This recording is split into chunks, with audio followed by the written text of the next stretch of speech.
Welcome to my beginner's guide to colonies. Like with most people, I jumped right into a scenario instead of playing through a tutorial to see if I could figure out as much of the game as quickly as possible on my own. And unfortunately, I ran into some issues with colonies. I saw these little features and climate notifications all around the map, but I didn't really understand what they were trying to say. And so I decided maybe I should go back and create a little tips video for it. I did a tips video about a week ago on the release day, Tuesday, and I'm thinking with how well that did that I would like to do a tips video every Tuesday. Next week I'll probably talk a little bit about scouting, but if there's anything that you want me to talk about, make sure you let me know in the comments down below. We're going to try and tackle 4 questions in this video. Basically, what sectors should I colonize? Where should I put the colony centers down in? What sectors to annex? What jobs should I put my pops on? And what should I build? So yeah, let's get into that first tip. As you look around the strategic map, you may be tempted to send your colonizers to sectors which have a variety of resources, like this one, but that would be a mistake as that does not provide any benefits to your city centers. What you want to do is you want to get the sectors that you annex to have matching terrain and climate. If you can do that, then they can get to their maximum exploitation level, which is more of a late game goal and something that can be accomplished pretty easily by transferring your sectors. This one belongs to my capital, but I can transfer it to this colony or this colony because they're touching.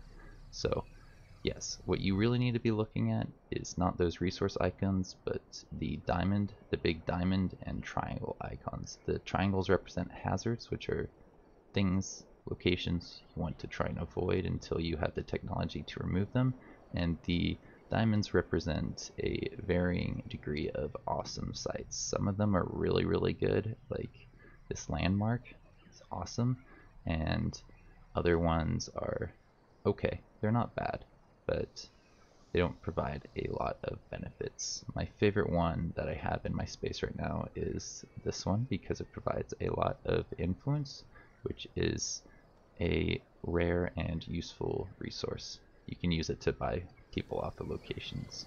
Like this guy could come over here and negotiate with this army to make it so that I can get the benefits without fighting the stack on the location. Now, another thing to take into consideration is that you can't have more than 5 sectors belonging to a single colony. Once this one gets up to 16 pops, I can have a 5th sector, but no more, which means I can get like this location, or this location in here, but I can't get all 3 of them. Another limitation that you will have to take into consideration is you can't grab sectors that are too far away. I think you can go up to 2, so this one down here, too far away from my city center. You can reach that one, and that's 2 away. This one would be 3 away. So yeah, it's actually between these 2 sectors. The stuff above are just boring old normal sectors which could be used for exploitation, but not much else. I think that's everything I wanted to talk about, and we're ready to move on to the next point. Oh, one last thing. Rivers. Rivers are really nice. If you can place near a river, you can get the technology to get 10 food every turn for every sector that has a river. For example, this one has a river, so I'm getting 10 food from it. But if I annex this sector down here, I'd get 10 food from this river section and 10 food from this river section. Pretty nice. So if you want to pay attention to any features in the early game, you can pay attention to rivers, but that's really the only important one. The first thing I look for when trying to annex a sector to a colony is landmarks. If you can get anything in your space like this landmark, you can get some awesome passive income the next turn. I believe this one provides research. Yeah, 20 research a turn. If I had that inside of the colony, then I would be able to increase my research a significant amount. At the beginning of the game, you only have, I believe, something like 20 base research, 25 base research. So that could, at the beginning of the game, almost double my research. The food landmark over here did double my food income, which allowed me to grab a lot of sectors very quickly. I was able to grow my pops very quickly with that extra food. If you look here, it says colony center is only 20. So yeah, that's an amazing landmark to be able to get early on, because it means you'll be able to get more sectors and more colonies going very, very quickly.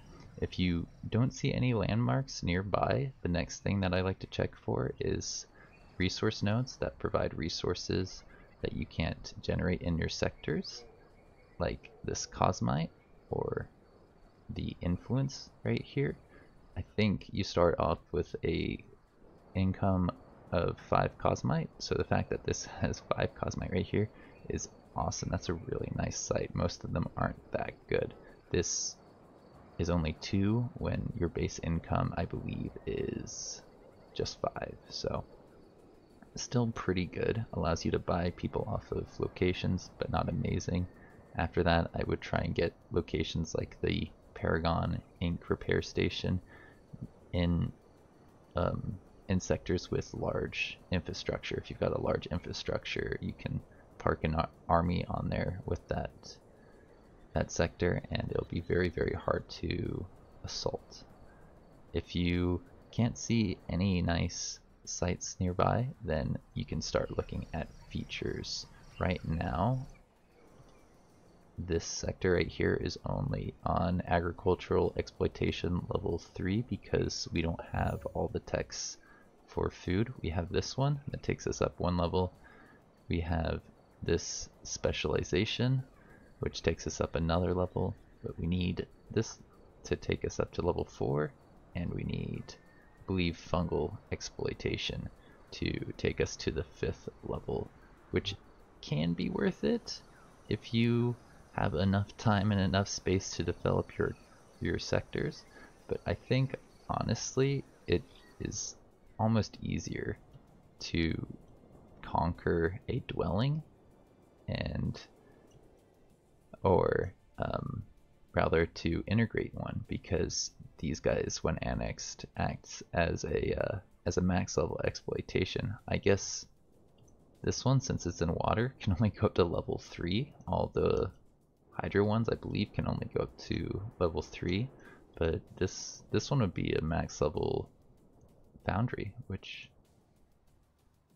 doesn't look like I have any foundry, or rather production sectors, so I can't really show you what it would do, but it would basically be these benefits, but for the other resource. Alright, so the next thing we're going to talk about is jobs. You get 4 base jobs for everything, and then all the other jobs are going to be provided from things like your landmarks or exploitations. I think you can get 1 or 2 jobs for each exploitation. Yeah, 1 on the first tier and then 2 on all the other ones. So if I go back here, we're getting 2 research jobs from the research exploitation and a bunch of food jobs from our landmark over here and our agriculture thingy. It looks like 2, 4, 6. Yeah, that adds up, right? 2, 4. Oh, and then 2 more coming from actually our I forgot about this thingy, the fertile plain sector upgrade, which increases the benefits we gain, which means we basically get, I think, 1 more job for each one. Kind of nice. Could add up in the later parts of the game. But this guide is more for beginners, and at the beginning of the game you're not going to be really thinking about that. going to be thinking,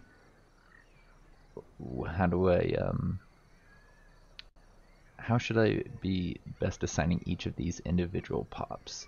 And basically what you want to be paying attention to is the estimated time it takes to grow a pop, to produce a unit,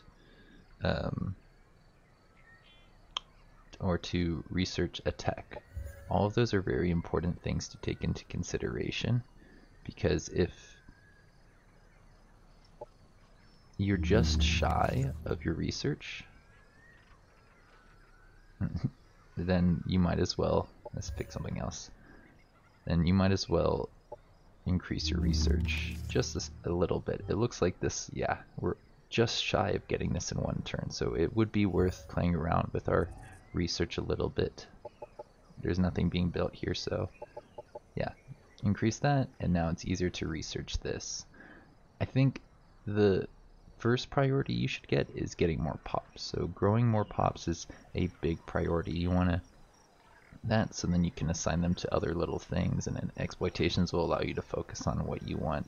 It could have been that I didn't have enough slots available to get the research that I wanted to, so opening that stuff up through exploitations is pretty useful if you're trying to rush like research or production or anything else along those lines.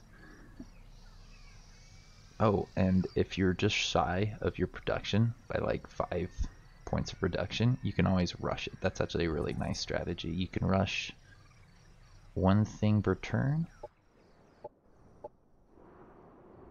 We don't have enough money. Ew. But yeah, if you're just a little bit shy in your production, you can kind of plan around that so that you can buy the last little chunk. So I think that's one of the ones that you have more flexibility with. You can't buy just a little chunk of research to finish off your stuff, or a little chunk of food to finish off your growth. Although sites do provide you with food, which can take you over into the next pop, and when that happens, very, very nice, but also very, very rare. The last topic we're going to talk about, what you should build in your colonies, is a bit debatable. I like putting the central reactor core on my first few colonies, because usually by the time I am working on them, I have a pretty big army and it's getting harder and harder to support them. I tend to put a central replicator factory in my HQ so that I can build all the other nice little buildings that I'm going to need quickly, as well as pump out things like colonizers and armies. But you may want to go for things like research so that you can get the tier 2 and tier 3 units through your summons. I know some of the classes can summon in things, so I haven't played around with that strategy, and I'm not sure how aggressive you can be with it. But if you're a new player, I think a production building over here followed by some units is a pretty smart move, and then supporting it with your other colonies, maybe getting some energy, maybe getting some research. That seems like a pretty good strategy for right out of the gate. And that's everything that I wanted to talk about in terms of tips for setting up a colony in Age of Wonders Planetfall. If you enjoyed this video, don't forget to leave a like, to comment, to share with somebody else. I'm sure there are lots of people out there looking for tips on how to do this type of stuff. And if there's anything else that you want help with, make sure you let me know. I'd love to get your thoughts, either in the comments below or on my Discord, Twitter, you know, check out the description. Let me know your thoughts. Hope to hear from you soon. Have a good one.